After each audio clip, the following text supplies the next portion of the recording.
بسم الله الرحمن الرحيم. الحمد لله رب العالمين، والصلاة والسلام على سيدنا محمد وعلى آله وصحبه أجمعين. إن شاء الله رب العالمين النهاردة هنتكلم عن الدلالة المعنوية والصرفية في القرآن الكريم.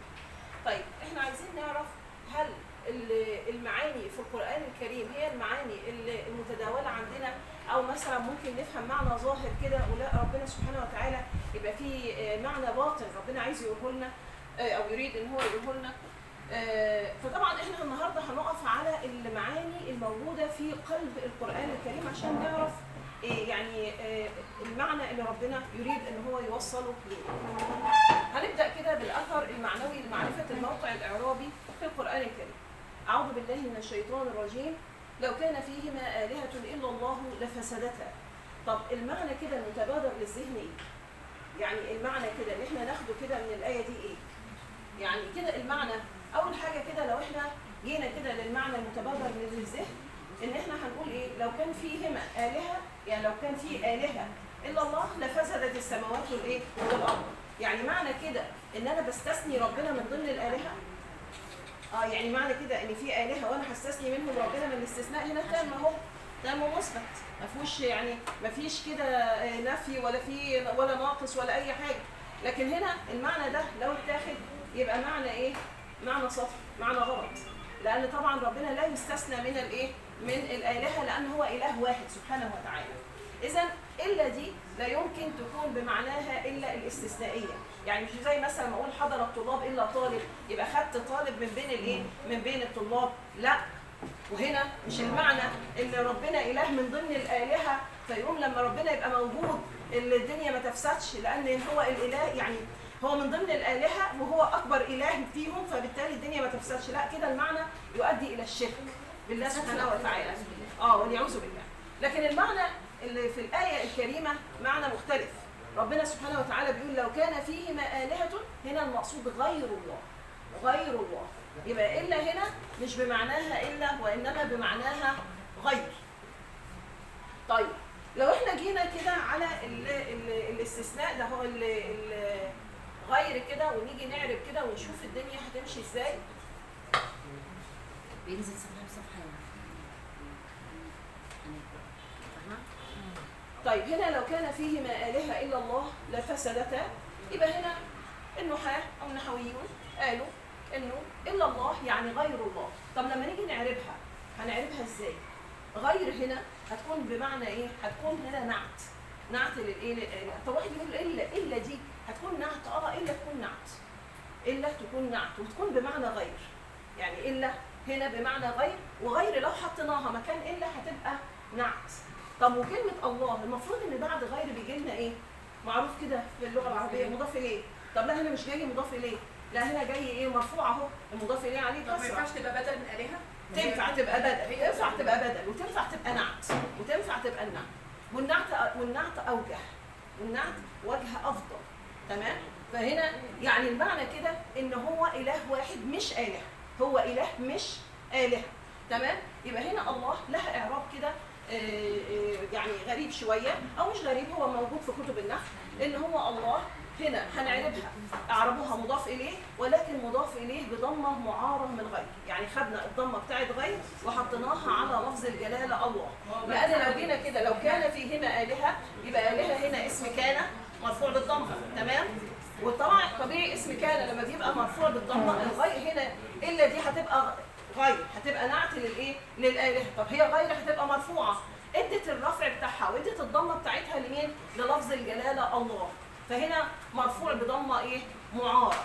يعني هو مجرور من حيث المحل، بس مرفوع من حيث الايه؟ اللفظ بضمه معاره. ده قول. والقول الثاني قالوا بدل. لا مش استثناء، هو مش استثناء اطلاقا، مش استثناء اطلاقا، محدش اخدها استثناء اطلاقا. تمام؟ لان لو دخلنا في الاستثناء لا دخلنا في حاجه ثانيه خالص. طب هنا بالنسبه للقول الثاني اللي هي إلا الله، إلا الله كلها على بعضها أعربوها نعت، يعني هو إله مش آلهة. طب غير بتيجي نعت كتير قوي، تيجي نعت كتير قوي جدا جدا. اهدنا الصراط المستقيم صراط الذين أنعمت عليهم، صراط الذين أنعمت عليهم، صراط نكرة والذين إيه؟ معرفة. صراط الذين أنعمت عليهم. غيري، يبقى غيري دي نعت لمين؟ للذين. أهي نعت، جت نعت. طيب عشان ما يفسدش الايه؟ ما يفسدش المعنى. ايوه من السيركل ده. هنا ثانيه. هل غير او هل الا ما وردتش بمعنى غير غير في القران الكريم؟ لا، وردت في الشعر كمان. انيخت فالقت بلده فوق بلده قليل فيها الاصوات الا بغاضها. يعني بيقول ان هو انا في بلده ولكن يعني ما كانش فيها اصوات اطلاقا، ما كانش يعني هو البغام بس هو الايه؟ الصوت اللي كان موجود، والبغام اللي هو صوت الابل. تمام؟ طيب هنا قليل فيها الاصوات الا بغامها، يبقى الاصوات قليل، يبقى هنا ده مبتدا وده ايه؟ خبر. وهنا الا بغامها جت النعت بقى، جت نعت بمعنى غير بغامها، بمعنى غير، يعني الا، واللي بعدها جت بمعنى ايه؟ غير. طيب بيقول كده هل الا الاستثنائيه مختلفه في المعنى عن غير؟ طبعا مختلفه. طب وهل غير مثلا لو هي جت بمعنى الا هتختلف عن غير اللي هي جايه نعت؟ تختلف. هنا بيقول له، ندينا مثال، بيقول له عندي 10 دراهم غير درهم، غير درهم. خدنا من ال10 دراهم درهم، يبقى معنى كده انه عنده كام درهم؟ 9. يبقى خدنا استثناء، ده كده استثناء، هي غير، اداه استثناء، هي استثناء. طيب له عندي 10 دراهم غير درهم، عليها ضم، معنى كده معناها هنا استثناء؟ لا، هنا نعت. فبيقول يعني ان هو عندي انا ليه 10 دراهم مش درهم، يعني معنى كده ان انا ليا هو مديني ب10 دراهم مش ايه؟ مش درهم واحد، المعنى اختلف.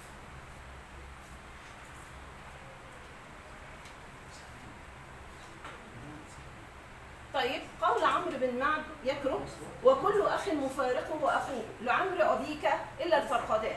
بيقول ان كل اخ هيفارقوا اخوه الا الفرقدان، والفرقدان دول نجمان عظيمان عند العرب.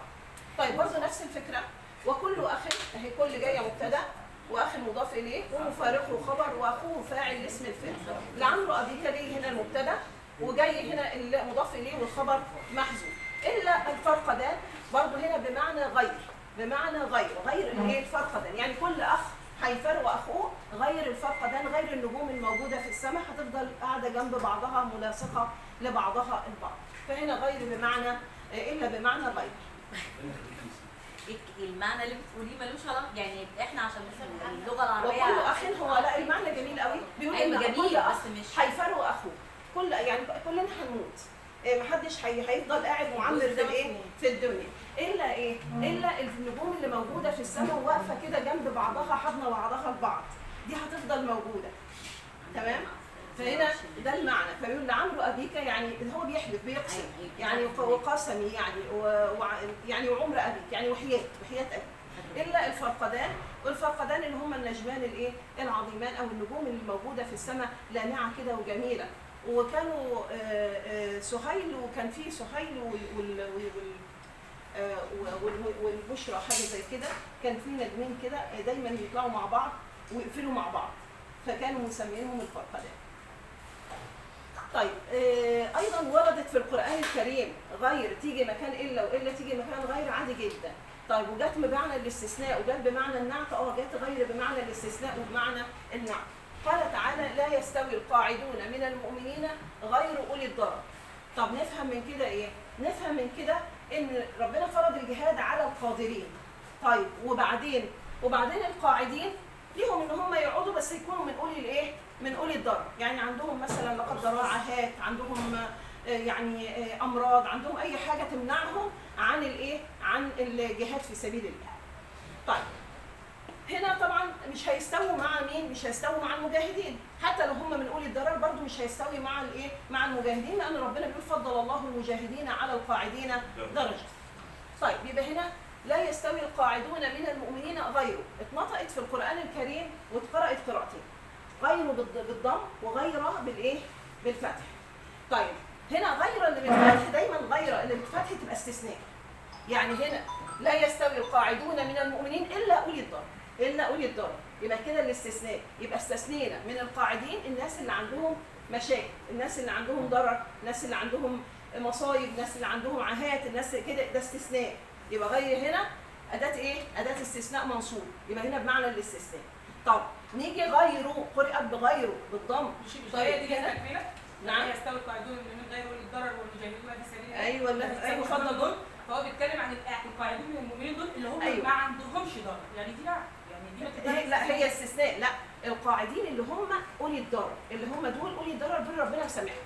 لكن القاعدين اللي مش اولي ضرر لا ربنا مش مسامحهم. ده المعنى. ده المعنى. هنا اما بالنسبه لغيره جت هنا برضو نعت. هنا وصف القاعدين ان هم اولي ايه؟ اولي ضرر. ان هم اولي ايه؟ اولي ضرر. يبقى جت المعنيين. جت بالنصب في القران بالفتح، وجت بالايه؟ بالضم على انها نعت او بدل.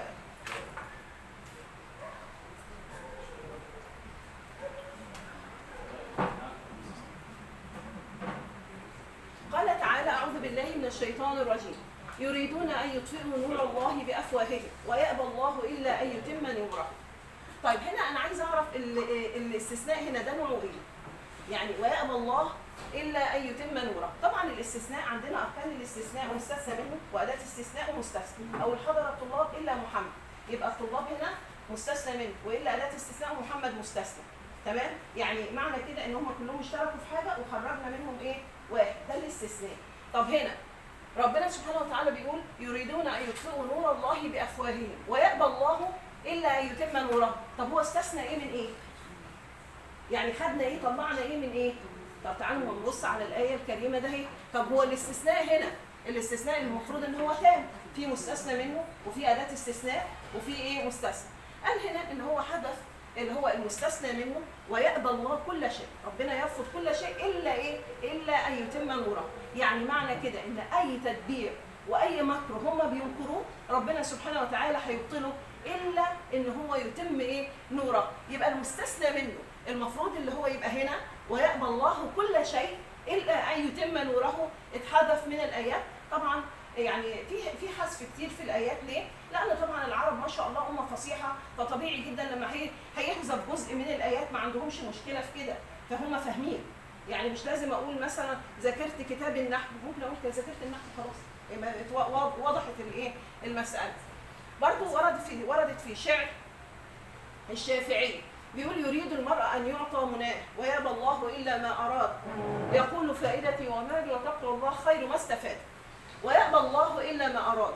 هنا برضو المستثنى منه اتحذف اللي هو ويأبى الله كل شيء الا ما يريده. يعني هنستثني من كل شيء الحاجه اللي ربنا يريدها او ربنا يعني قدرها هي اللي هتحصل وهي اللي هتكون. ده برضو الاستثناء في مستثنى منه اتحذف. الاثنين دول الحاله الاولى مش هدى، الاثنين دول الحاله الاولى. احنا عندنا اللي هي احنا بنتكلم عن يعني حالات معينه اللي هي يعني دي شواذ عن القاعده. انا بس عايزه اقول حاجه. الحاله الحاله الاولى الاولى هي التم المثبت. ايوه يا استاذ كمان، هي التم المثبت.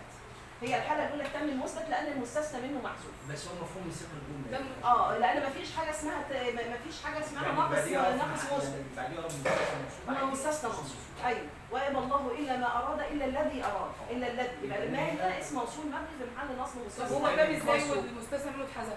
يعني تام ازاي؟ عادي جدا تام، لان مفيش حاجه اسمها لحظه واحده، مفيش حاجه اسمها ناقص مثبت. مفيش حاجه اسمها ناقص مثبت. ماشي. فهنا لا، هي مذكوره في القران الكريم، مذكوره في شعر العرب، ما نقدرش نقول انها شاذه لانها كتير. او المحذوف عشان معروف يعني، او معروف في حكمه كثابت ثابت، يعني حاجه ثابته. يعني انت مثلا لما هتقولي لحد حاجه وحذفتي منها جزء طبيعي جدا وهو فاهمها خلاص، مش لازم انا اقول يعني مثلا محمد فين؟ هقول في البيت، مش لازم اقول محمد في البيت. يعني مش لازم اجيب الجمله من اولها لاخرها. فخلاص طالما ان السامع ايه؟ فهمني. يعني وده موجود في القران كتير جدا وفي الشعر العربي كتير جدا وما يعتبرش شذوذ يعني. طيب نيجي بقى لقول الله تعالى: اعوذ بالله من الشيطان الرجيم. قل احل لكم الطيبات وما علمتم من الجوارح مكلبين. طبعا هنا ربنا احل الطيبات كلها، ربنا احل كل الشيء اللي فيه مصلحه للانسان، يعني مصلحه لجسمه، مصلحه لنفسه، كل حاجه طيبه ربنا يحلها. كل حاجه تاذي الانسان وتفسد عليه حياته ربنا بيحرمها، لان ربنا سبحانه وتعالى طيب وبيحب الشيء الطيب للناس، حاجه اللي تصلحهم. طب وما علمتم من الجوارح. طب هنا وما علمتم من الجوارح المقصود بها ايه؟ مقصود بها الكلاب اللي بتتعلم الصيد، اللي هي بنعلمها الصيد. طب هو لو احنا خدنا بظاهر اللفظ كده لا بناخد بظاهر معلش هنا بناخد بظاهر اللفظ كده. لو قلنا قل احل لكم الطيبات وما علمتم من الجوارح، طبعا لو خدنا العطف كده وما علمتم من الجوارح يعني معنى كده ان الكلاب المعلمه الصيد حلال. لا، هي المعنى مش كده. هيتدخل بقى النحو وما علمتم من الجوارح حذفنا جزء، وهو الكلاب، هي كلمة الكلاب المعلمة، يعني هنا كلمة الكلاب الايه؟ المعلمة، حذفنا كلمة الكلاب المعلمة اللي هي احنا علمناها، يعني الصيد اللي احنا صيد الكلاب المعلمة، حذفنا كلمة صيد الكلاب المعلمة، يعني حذفنا المضاف وخلينا المضاف اليه مكانه. وما علمتم من الجوارح يعني ما علمتم من صيد الجوارح، من صيد الايه؟ الجوارح، يعني من صيد الكلاب اللي احنا ايه؟ اللي احنا علمناها الصيد، الصيد هو بتاعها هو اللي حلال مش هي اللي حلال، فحذفنا المضاف وخلينا المضاف اليه. زي ما اقول لك قرات، مش لازم اقول قرات كتاب النحو، ممكن اقول قرات النحو على طول. تمام؟ يعني هنا بص الجوارح معايا، دي اللي هي ممكن يبقى زي الصقر برضه. الجوارح اللي هي من الصقر. الحاجات اللي بيصنوها، الحاجات اللي بتصاد، الحاجات اللي بتصاد، اللي لا اللي بتصاد هي الحلال، لكن اللي بيصيد مش حلال. ايوه معاك. هو ده. وما علمتم من الجوارح. الجوارح هنا معنى ايه؟ الجوارح هنا المقصود بها الكلاب المعلمه الصيد. ده اللي في تفسير الايات. تمام؟ طيب فكلوا، ربنا سبحانه وتعالى بيقول فكلوا مما، حتى بدليل كده الايه فكلوا مما امسكنا عليكم، يعني الحاجه اللي مسكوها والحاجه اللي اصطادوها كلوها. يبقى هنا حذف المضاف وخلى المضاف اليه مقامه، وطبعا هنا الجمله او الايه كده ايه؟ احنا قدرنا ان احنا نفهمها. طيب يبقى وما علمتم من الجوارح المقصود بيه وما علمتم من صيد الايه؟ الجوارح. طيب في تفسير تاني للايات؟ يعني في تاويل تاني للايات؟ في تاويل تاني. يعني تاويل تاني في الاعراب. تاويل تاني في الاعراب.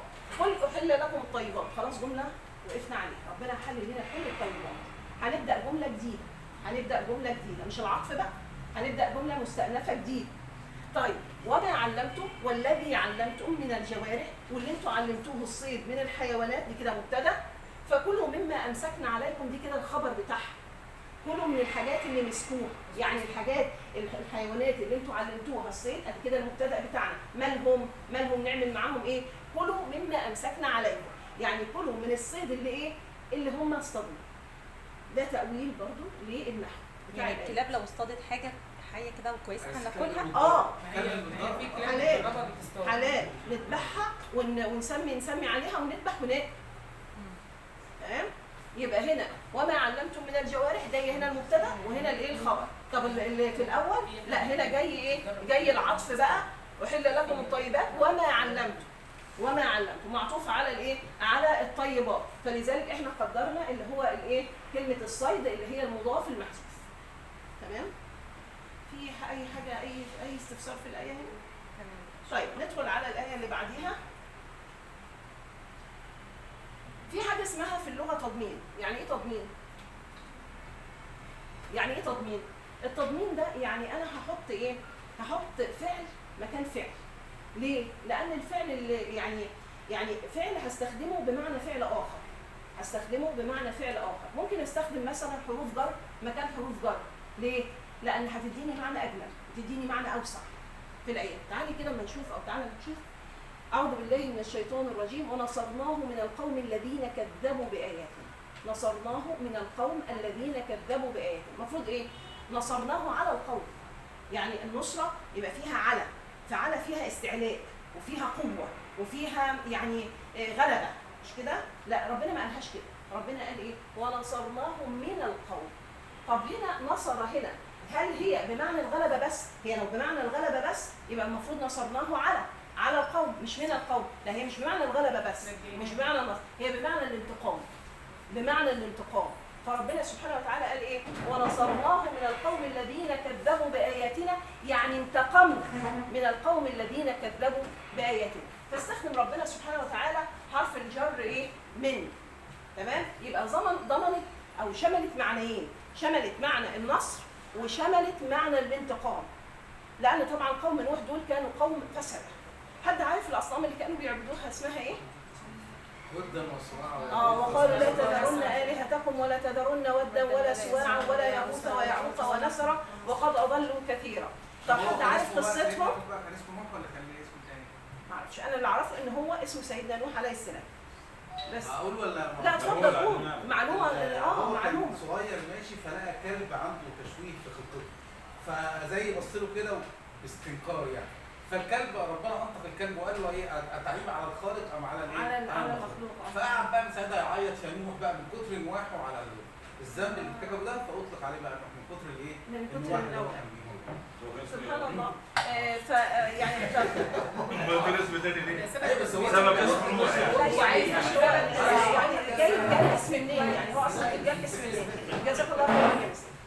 برضه سبحان الله، حد عارف قصه الاصنام دي كانت ايه؟ ايوه طب عارف. دول كانوا اصلا ناس صالحين ايوه. لما ماتوا فالقوم بقى احنا نتبارك بيهم والكلام ده كله فعملوا ايه اصنام. بالظبط. يعني هم كانوا اسماء لرجال صالحين وبعدين عملوا لهم صور، عملوا لهم اصنام وبعد كده صور وبعد كده يعني عبدوا الاصنام ده. طيب. طبعا سيدنا نوح عليه السلام ربنا سبحانه وتعالى يعني بعثه الى قومه، فضل يدعو قومه 1000 سنه، فلبث في قومه 1000 سنه الا 50 عاما فاخذهم الطوفان وهم ظالمون. طب سبحان الله، برضه في حاجه بلاغيه جدا في القران الكريم لما بيتكلم عن عذاب قوم نوح. ربنا بيقول ايه؟ وفجرنا الارض عيونا ففتحنا عليهم ابواب السماء بماء منهمر وفجرنا الارض عيونا فالتقى الماء على امر قد قدر. طيب سبحان الله، فجرنا الارض عيونا، لما نيجي في اللغه كده نعرف عيونا دي نعرفها ايه؟ تمييز منصوب. طب ليه ربنا ما قالش وفجرنا عيون الارض؟ طب ما هي كده مفعول به، يعني لو احنا حطينا عيون في الاول هتبقى مفعول به، لو حطيناها في الاخر هتبقى تمييز. طب ايه ليه ايه البلاغه اللي هنا؟ كسره كده. ايوه صح، ان ربنا سبحانه وتعالى لما يقول وفجرنا الارض عيونا يبقى الارض كلها اتحولت لعيون ميه، لكن فجرنا عيون الارض كان عين كده اتفجرت وخلاص، ما يناسبش موقف الاغراق، ولذلك ربنا سبحانه وتعالى عبر بالتمييز مش بالمفعول. اشتغل عربي. هم جايين غلط ولا ايه؟ قلنا يا عم المفروض تناقشوا احنا نفهم. بس الله لو في حاجه يا استاذ ناصر عنده لا هم يتكلموا عشان نفهم. هو يوسع نفسه حضرتك. لا والله هم قاعدين صامتين. هو مش لازم هو معنى ان احنا سامعين مش عارفين. بسم الله الرحمن الرحيم. طيب نكمل. اعوذ بالله من الشيطان الرجيم. الذين هم عن صلاتهم ساهون. طبعا هنا ربنا سبحانه وتعالى قال عن صلاتهم، ما قالش في صلاتهم، لان لو ربنا سبحانه وتعالى قال في صلاتهم كان زماننا هلكنا، كلنا هلكنا. ليه؟ لان يعني الواحد سبحان الله يعني ممكن يسرح في الصلاه لا قدر الله، يعني ويحاول ان هو يعني يمسك نفسه وما يسرحش، ويحاول ان هو يعني يركز قوي، بس ساعات غصب عنه كده عقله بيشرد او يكون في مشكله وبيفكر فيها غصب عنه، فتبقى يعني ايه، فربنا من رحمته بينا قال عن صلاتهم، يعني ما بيصلوش اصلا، ساهين عن الصلاه مش في بالهم.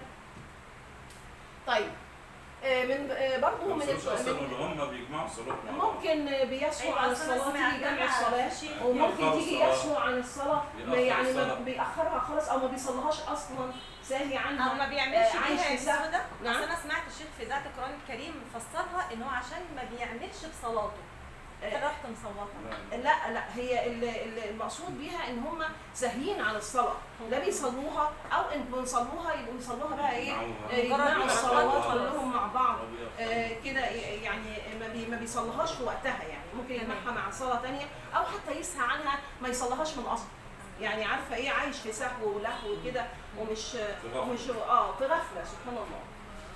فهنا ربنا سبحانه وتعالى ايه وعدهم بالويل، والويل وادي في جهنم او جهنم نفسها.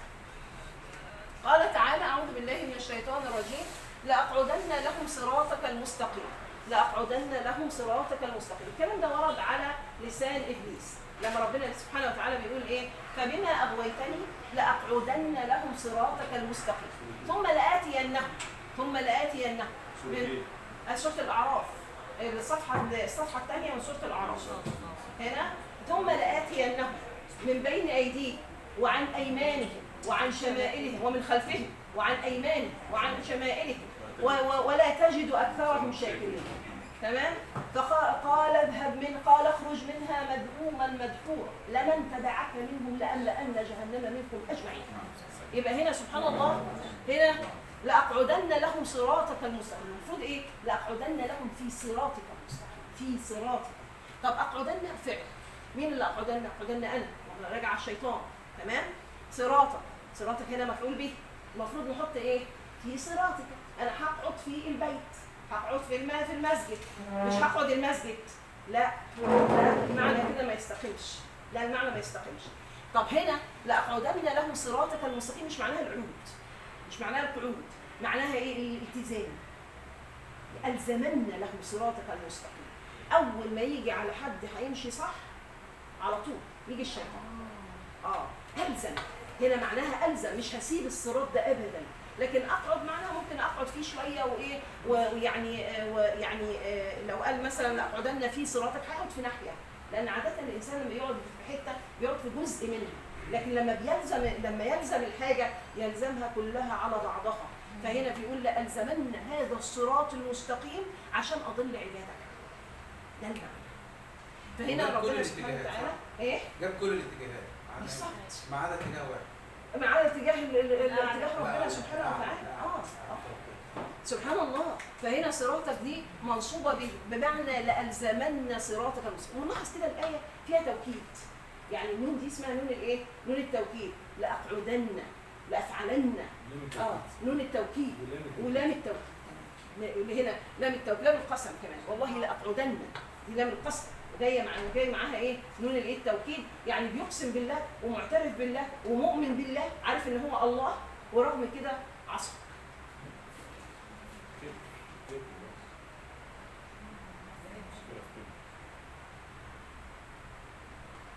طيب دايما نقول كده سمع الله لمن حمده، انا اسمع لك، مش كده؟ يبقى هنا اسمع لك، يبقى يجي حرف الجر مع الفعل ايه؟ سمع. طب هنا ربنا سبحانه وتعالى قال لقد سمع الله قول التي تجادلك في زوجها.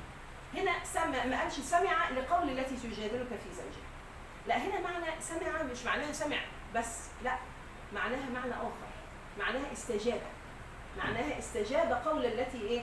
تجادلك في زوجها. مين اللي تجادلك في زوجها؟ جت خولة بنت ثعلبة للرسول صلى الله عليه وسلم وقالت له يا رسول الله زوجي بيقول علي انت علي كظهر امي، اعمل ايه؟ قال لها لا اجد لك في كتاب الله شيئا. فجت له تاني، طب قالت له يا رسول الله انا دلوقتي يعني كبرت في السن وعندي اطفال، لو انا سبته هم ايه؟ هم هيضيعوا، ولو هم خدتهم معايا هم هيجوعوا، فطب نعمل ايه؟ فقال لها لا اجد لك في كتاب الله شيئا، لحد ما انزل الله سبحانه وتعالى هذه الايه، وانزل ايات الايه؟ الظهار.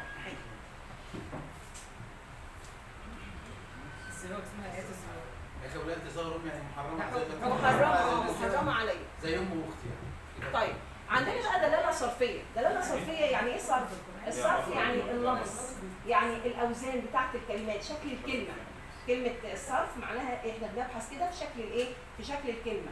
يعني ليه احنا بنستخدم الجمع ده ما بنستخدمش الجمع ده؟ ليه بنقول الكلمه دي ما بنقولش الكلمه دي؟ مش من حيث المعنى، لا، من حيث اللفظ، من حيث الايه؟ اللفظ. طب انا عندي حاجه اسمها جموع قله. يعني ايه جموع قله؟ يعني جمع يساوي من 3 لحد 10 بس، وفي جموع كسره من اكثر من 10 فما فوق الى ما لا نهايه، دي اسمها جموع ايه؟ كثره. طب ايه بالنسبه لجموع القله؟ عندنا اوزان ليها، وزن فعله، وزن افعال، وزن افعله، وزن افعل. 4 اوزان لايه؟ لجموع القله. فعله زي غلمه وشيخه، تمام، وفتيه. طيب لكن لما اقول فتيان جمع كثره، لكن فتيه جمع ايه؟ قله. هنا افعال زي ما اقول كده ابحار وبحور، جمع ايه؟ جمع كثره. لكن ابحار جمع قله، اعيان جمع ايه؟ قله، وعيون جمع ايه؟ كثره. افعله رجالات جمع الجمع، جمع الجمع. والجموع السالمه جموع قله. الجمع اللي بينتهي بألف وت او بواو ونون جموع قله، ما بتعتبرش جموع كسره بالنسبه لجموع الكسر، بالنسبه لجموع الايه؟ الكسر، لان جموع الكسره تدي ايه؟ كثره كثيره كبيره جدا، غير الجمع السالم. الجمع السالم بيعدوه العرب من جموع القله. وهقول برضو مثال على كده، امثله على كده. يبقى انا عندي وزن فعله، وعندي وزن افعال، وعندي وزن افعله، زي مثلا اسره، ازمه، مثلا عندي وزن افعل زي ازرع مثلا، يعني لها اوزان كتير. طيب تعالى كده اما نشوف بالنسبه للايه الجموع دي جت في القران وليه ربنا استخدمها تحديدا. اعوذ بالله من الشيطان الرجيم. بسم الله الرحمن الرحيم. ان ابراهيم كان امه قانتا لله حنيفا ولم يكن من المشركين شاكرا لانعمه اجتباه وهداه الى صراط مستقيم واتيناه في الدنيا حسنه وانه في الاخره لمن الصالحين. لما نيجي عن سيدنا ابراهيم عليه السلام، يعني ايه ان ابراهيم كان امه؟ يعني ايه كان امه؟ رجل جامع للخير. ده واحد. ها حاجه ثاني، يعاد الايمان امه. يعاد الايمان امه.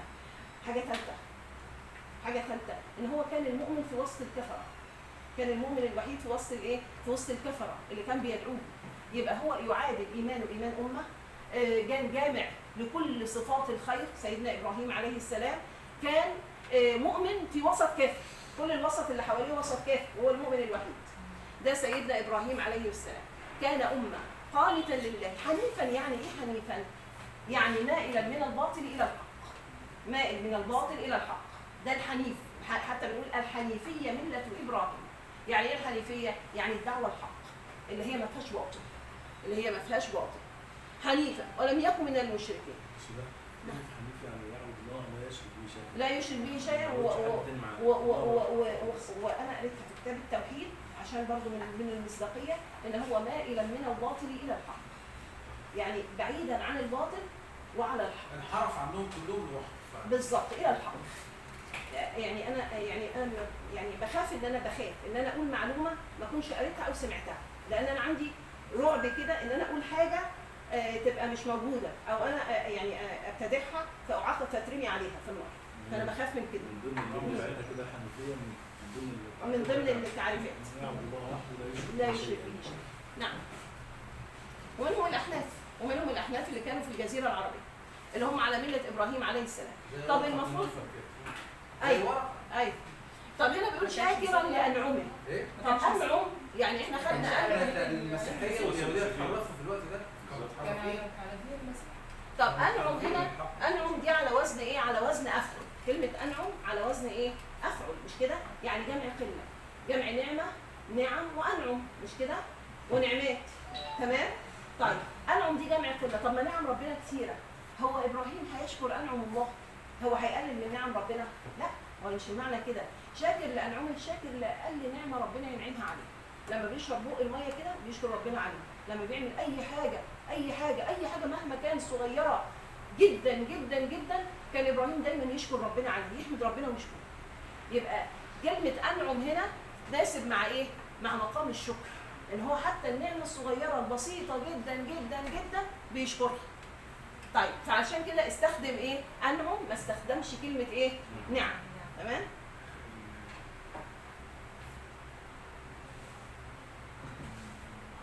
قال تعالى: أعوذ بالله من الشيطان الرجيم، ولا أقول للذين تزدري أعينهم لن يؤتيهم الله خيرا، الله أعلم بما في أنفسهم إني إذا لمن الظالمين. طبعا الكلام ده على قول مين؟ على قول سيدنا نوح عليه السلام.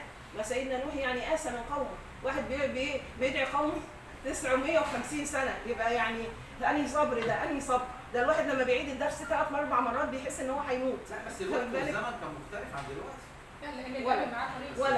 ولا لما يهددوه يقولوا له كده: لئن لم تنتهي يا نوح لتكونن من المرجومين، لو ما سكتش بقى هنرجمك. يعني انهي تعامل بالشكل ده. وهو يعني كان غرضه ايه؟ كان غرضه الدعوه الى الله سبحانه وتعالى. اتقتلون رجلا ان يقول ربي الله؟ طيب يبقى هنا ولا اقول للذين تزدري اعينهم. ها؟ لا والله مش قادره. غافر. ايوه صح. اللي كانت على لسان على لسان مؤمن فرعون، مؤمن قوم فرعون. ايوه. ولا اقول للذين تزدري اعينكم لن يؤتيهم الله خيرا. يبقى هنا اعين، هنا ولا اقول للذين تزدري اعينكم لن يؤتيهم الله خيرا، الله اعلم بما في انفسهم. كلمه انفس دي على وزن ايه؟ على وزن افعل، يعني جمع ايه؟ جمع قله. يعني كلمه انفس على وزن ايه؟ على وزن افعل، جمع قله. طب هنا للذين تزدري اعينكم لن يؤتيهم الله خيرا، الله اعلم بما في انفسهم. معنى كده ان القوم اللي كانوا مع سيدنا نوح كان عددهم ايه؟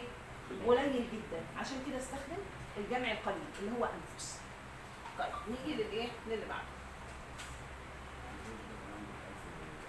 لما نحدث في سوره الاسراء: ربكم اعلم بما في نفوسكم ان تكونوا صالحين فانه كان للاوابين غفور. كلمه اواب يعني ايه؟ يعني عائد الى الله كده، كثير العوده وكثير التوبه، يعني دايما بيتوب كده ويرجع الى الله سبحانه وتعالى. من اب يؤوب اوبا، يعني عاد يعود عودا. طيب يبقى هنا ربكم اعلم بما في نفوسكم. في نفوس جمع ايه؟ كثره، مش انفس جمع ايه؟ قله. يبقى انفس افعل جمع ايه؟ قله، لكن نفوس جمع كثره. فهنا لما ربنا بيتكلم عن الناس كلها، كل الناس، يبقى ربنا اعلم بما ايه؟ بما في نفوسكم. يبقى دول ايه؟ كتير، سواء مسلمين كفر ايا كان. تمام؟ طيب نيجي بقى كده قول الله تعالى اعوذ بالله من الشيطان الرجيم ونزعنا ما في صدورهم من غل اخوانا على سرر متقابلين. سرر جمع كثره مش كده؟ طب الجمع القله بتاعها ايه؟ اسر على وزن افعله. افعله ده جمع قله، يبقى عدد السراير قليله، لكن لما يتكلم سرر يبقى العدد ايه؟ كبير. ده يدل على ان اهل الجنه عددهم ايه؟ كبير والنعيم بتاعهم كتير. اللهم اجعلنا منهم.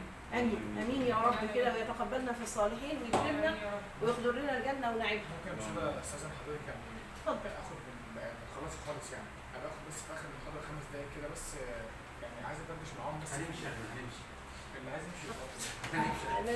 تمام. يعني هذا خلص خلاص؟ لا هنا من سريع يلا بينا. يلا بينا.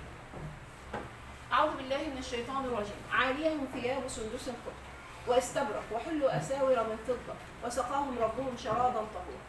طبعا سبحان الله اهل الجنه عليهم الثياب السندس. السندس الحرير الايه؟ الحرير الاخضر، والاستبرق برضه نفس الحكايه، بس الحرير الناعم والحرير اللي ايه؟ التقيل شويه. ده لبس اهل الايه؟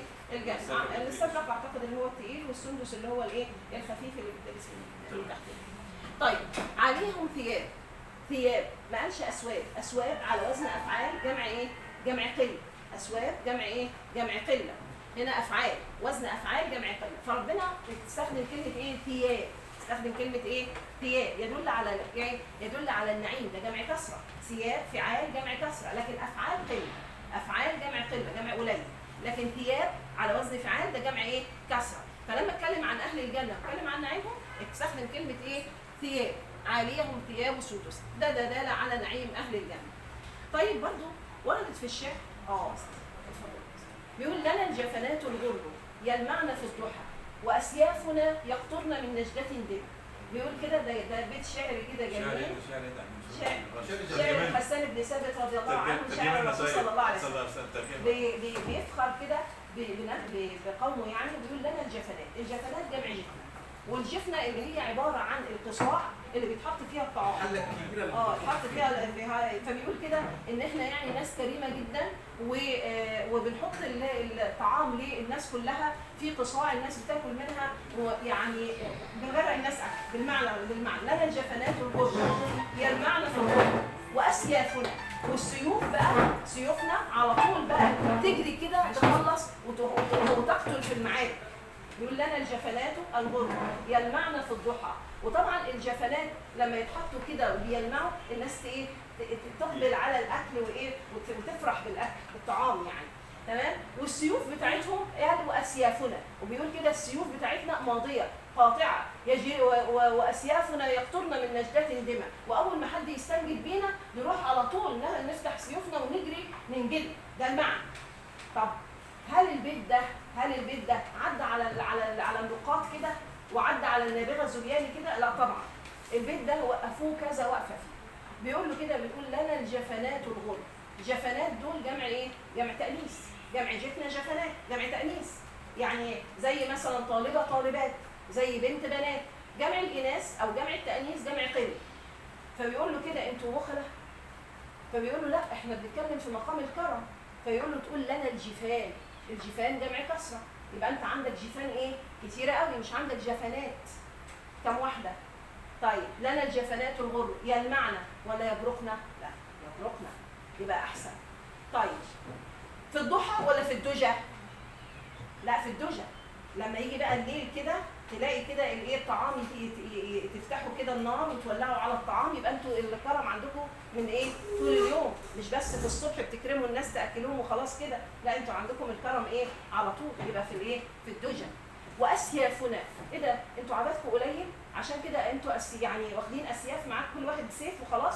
ليه كان انتوا عددكم قد ايه؟ عشان كده بتجروا تنجدوا الناس. المفروض ان انتوا لو عندكم شهامه بقى ومروءه القبيله كلها تطلع تنجد، مش كام راجل. فقال انت قلت اسياف افعال جمع قله، لا تقول سيوف. سيوف على سيوف جمع ايه؟ جمع كسر، فعول جمع كسر. تمام؟ طب بتقول كده يقطرن من نجدة دم، ايه ده انتوا بتجرحوا العدو؟ يقطرن يعني جرح كده صغير فيقوم يقطر دم، ولا يجرين؟ يجرين من نجدة دماء تجري بقى. ده كان نموذج لاستخدام جموع القله وجموع الايه؟ الكثره. خلاص انا قربت اخلص عشان برضو من ايه يعني ما نطولش على حضراتكم. العدول من صيغه لصيغه، يعني هنعدل من صيغه لصيغه. قال تعالى: قال يا قوم ليس بي ضلاله ولكني رسول من رب العالمين. ما قالش ضلال وقال ضلاله. ضلاله دي اسم ايه؟ اسم مره. يعني ايه اسم مره؟ يعني اقول اكلت اكله يبقى اكله ايه؟ واحده. شربت شربه يبقى شربه ايه؟ واحده. جلست جلسه يبقى جلسه واحده. لكن لما اقول جلوس يبقى جلوس ايه؟ على طول. فهنا لما اتكلم عن نفسه سيدنا نوح قال يا قوم ليس بي ايه؟ ضلاله. ما قالش ليس بي ضلال، يعني معنى كده ان هو ما فيهوش جنس الايه؟ الضلال ولو حتى مره واحده. طيب ده من الحاجات اللي ايه؟ من الاشياء اللي ذكرت برضه في القران الكريم. قال تعالى: وان الدار الاخره لهي الحيوان لو كانوا يعلمون، سوره العنكبوت. طيب هنا الحيوان، الدار الاخره لهي الحيوان. طب الحيوان يعني حياه لها مصدرين، حياه وايه؟ وحيوان. طب واحد يستغرب يقول الحيوان دي الحيوانات اللي يعني اللي بتمشي كده، لا، حياه هي الحياه، هي بمعنى الحياه.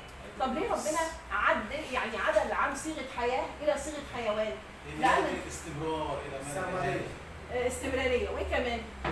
فيها بقى حاجه وزن فعلان زي طار طيران وثار ثوران وفر فوران، والكلام ده بيدل على الحركه. معنى كده ان هم مش قاعدين في الجنه كده وخلاص، لا، دول قاعدين في نعيم، بيتنعموا، بيستلذوا بالنعيم اللي ربنا اداهولهم. لان ربنا سبحانه وتعالى لما اتكلم عن اصحاب الجنه قال ايه؟ ان اصحاب الجنه اليوم في شغل فاكهون. طب هنا في شغل بيشتغلوا؟ لا، هم بيتلذذوا بالنعيم.